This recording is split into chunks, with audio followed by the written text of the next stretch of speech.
Announced its formation in July 2013, that is following Malema's expulsion from the ANC. The new organization surprised everyone when it won 6% of the votes during the 2014 elections, securing the party 25 seats in parliament. Tomorrow, the EFF will commemorate the party's 4th birthday celebrations in Durban. Joining us from our studios in Durban is the EFF leader, the commander-in-chief of the EFF, Julius Malema. Dr. Malema Tobela, thank you so much for joining us here on Morning Live. Well, thank you so much, but unfortunately this is orange. Well, I suppose happy 4th anniversary to the EFF. No, I like the jacket and I never spoke about the color. Yeah, no, I just wanted to make it clear that this is actually bright orange. But thank you so much for joining us, Dr. Malema. Now, you've been in the KZN for the whole week. You got to interact with the different stakeholders. Talk to us about the mood and what you've picked up from the ground. Well, the people of KZN are more than excited to receive the EFF. We came here because KZN has been a difficult ground for the EFF. But as we engage with ordinary people on the ground, as we engage with the structures of the EFF, we realize that the people are more than welcoming. The problem of the EFF is the leadership in its ability to attract a lot of people into the organization. So do you have confidence now that you've been able to make your inroads into KZN now, more so after meeting the king yesterday? Well, when we live here, we'll leave a permanent impact. I think that will make work easier for our lower structures to continue mobilizing our people.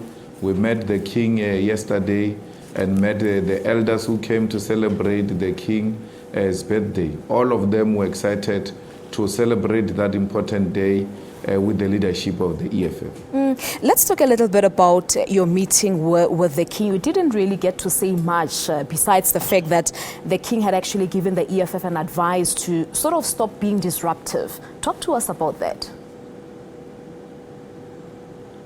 Well, the king never spoke about the EFF stopping to be disruptive. All he said was that there were leaders and young leaders before us. He gave examples of Anton Lembede, he gave examples of Robert Subuku and all that. He said they conducted themselves in a manner that they even won the confidence of old people.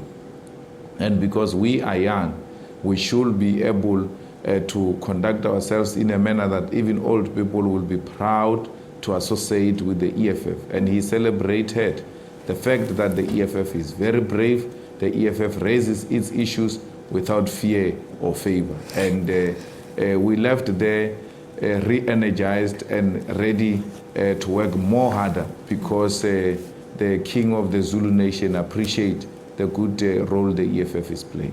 But what's your view as the EFF leader? Do you think that the elders are, they feel free and proud to be associated with the EFF at this current moment? Well, the elders are very happy with the EFF because the elders have always trusted that the revolution is an activity of the youth. And therefore, when you have young people taking part and interest in politics, then they are guaranteed to see change. Of course, elders will from time to time give an advice on how we could, improve on certain things. We appreciate that type of counseling because they speak from a position of experience, but equally they speak from a position of not being biased. Because they are old, they don't seek office, they've seen it all, and therefore the least they can do is to share their wisdom with the young ones, something that in the EFF we appreciate. All right, we're still in conversation with the EFF's Commander-in-Chief, Julius Malema, live from our studios in Durban. You can become part of the discussion at Morning Live SABC's our Twitter handle. Do send through your messages to the EFF or any other question that you might have to Julius Malema. Now, Dr. Malema, let's just focus a little bit on the party's growth. I mean, EFF surprised almost everyone when it won 6% of the votes in the 2014 general elections. The growth strategy, What are you looking into in terms of growing the numbers of the EFF members going forward? We are building branches in South Africa. We don't want South Africa to have any corner where there is no existence of the EFF, or the EFF is not known. The ANC kept on defeating its opponents because they never ensured that they exist on the ground. They never built branches, they never had cadreship, they never had ground forces to go and spread the gospel about what they stand and what they represent. So we are that type of leadership which is not scared to work the ground, including the most difficult ground. So the best strategy to grow numbers is to talk to the people directly, including going into hostile areas, because many people are just hostile because of how the media is projected us. But otherwise, when you engage with them and speak to them, they come to appreciate. But are we seeing that in numbers? Are the numbers growing? The numbers are growing. The branches of the EFF exist everywhere. I mean, now we have 827 councillors represented in almost 90% of all the municipalities of South Africa. So the reality is that when you have 827 people paid for being EFF leaders, then you've got 827 reliable cadres on the ground. That goes to legislatures and national parliament as well. But did you ever think that the numbers will get this far in Dr. Malema? I mean, a lot of people were thinking that EFF is just a group of disgruntled ANC members. Did you think that at this current moment you'd be sitting with more than 827 councillors represented in almost 90% of municipalities? Well, we thought it will take a bit of time, but we knew it was not impossible. And we started working the ground. We thought it was going to be a slow growth because people are hesitant of new ideas. But it came as a surprise, and the EFF is known for that. It keeps on shocking us, it keeps on surprising us. But you know, when you are a political scientist, you know that nature doesn't allow a vacuum.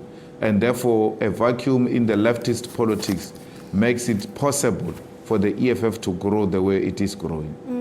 And we know when the party started, mainly your slogans were on the nationalizations of mines and getting back our land. How far have you gone in that regard? Are you satisfied, or do you think a lot still needs to be done? We are more than happy. We spoke about expropriation of land without a compensation. Today, the issue of land has become fashionable. Majority of political parties, including celebrities and ordinary young kids, speak about the land. The land is on the table of South Africa, firmly put by the EFF. We speak about nationalization of strategic sectors of the economy.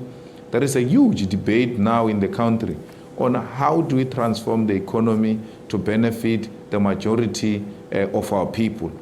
So we are happy that all the issues we represent are actually receiving an attention. Once the EFF raises something, you must know that that issue is going to be the issue in the country. All right. We are going to be looking into the issue of the land, of course, and nationalization in general. Just hold a thought right then, Dr. Malema. We're quickly taking an ad break. When we come back, we continue our discussion with the EFF's Commander-in-Chief, Julius Malema. Send through your tweets at Morning Live SABC.